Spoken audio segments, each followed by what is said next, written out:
আমরা আমাদের সৃষ্টিকর্তার কাছ থেকে অনেক কিছু আশা করি। আমরা অনেক সময় অনেক কিছু চাই। কিন্তু সবসময় আমরা সবকিছু পাই না। দেখা যায় যে আমরা অনেক কিছু চেয়েও পাই না, আর তখন আমরা অনেক বেশি হতাশ হই।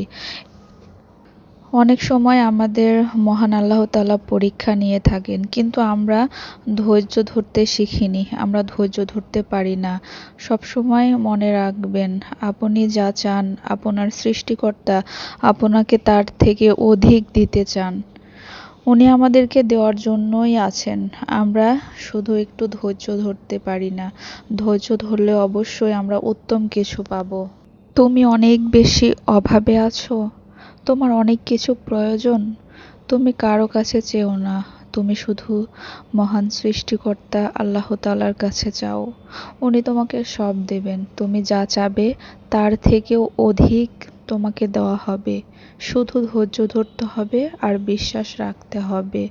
কোনো কিছুর জন্য তুমি হতাশ হইও না। শুধু ধৈর্য ধরে মহান রবের কাছে দুহাত তুলে কান্না করো, চাও।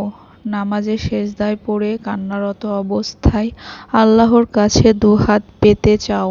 উনি তোমাকে নিরাশ করবেন না, হতাশ করবেন না।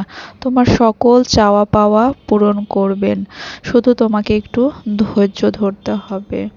আমাদের অনেক অভাব, আমাদের অনেক আশা, আমাদের অনেক আকাঙ্ক্ষা, কিন্তু আমরা সে অভাব, সে আকাঙ্ক্ষা মহান রবের কাছে না চেয়ে মানুষের কাছে প্রত্যাশা করি। কখনোই কোনো কিছু কোনো মানুষের কাছ থেকে আশা করবেন না।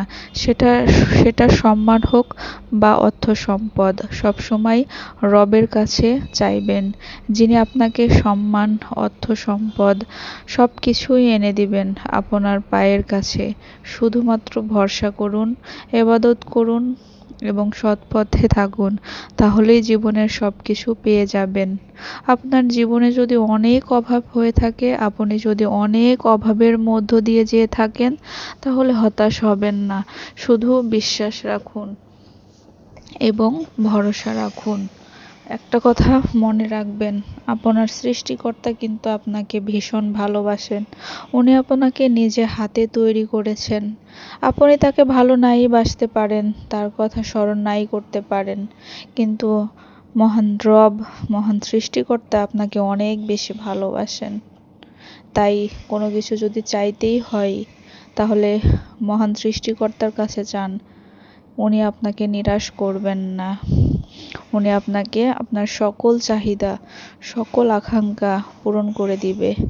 আমরা অনেক সময় দোয়া করি, দেখা যায় যে দোয়াটা কবুল না হলে আমরা ভেঙে পড়ি। কিন্তু আমরা বুঝি না যে আল্লাহ উত্তম পরিকল্পনাকারী। উনি আপনার জন্য, আপনি যা চেয়েছেন তার থেকে বেশি কিছু দেওয়ার জন্য প্রস্তুত হয়ে আছেন। মহান আল্লাহ তাআলা বলেছেন, তোমরা আমাকে ডাকো, আমি তোমাদের ডাকে সাড়া দিব। এই আয়াত, এই দোয়া কখনো বিফল হয় না। শুধু একটু ধৈর্য ধরতে হবে। আসলে আমরা যখন কোনো কিছু চাই, সাথে সাথে সেটা আমরা পেতে চাই। আমরা একটু ধৈর্য ধরতে পারি না। আর আমরা মনে করি যে আমরা চাইলাম আল্লাহর কাছে, কিন্তু পেলাম না, তিনি আমাদের দোয়া কবুল করলেন না। আসলে সব কিছুর জন্যই একটা সময় লাগে, একটা নির্দিষ্ট সময়, একটা পারফেক্ট সময় আপনার জীবনে প্রয়োজন। আর সেই সময়ের অপেক্ষা করুন, সব পেয়ে যাবেন।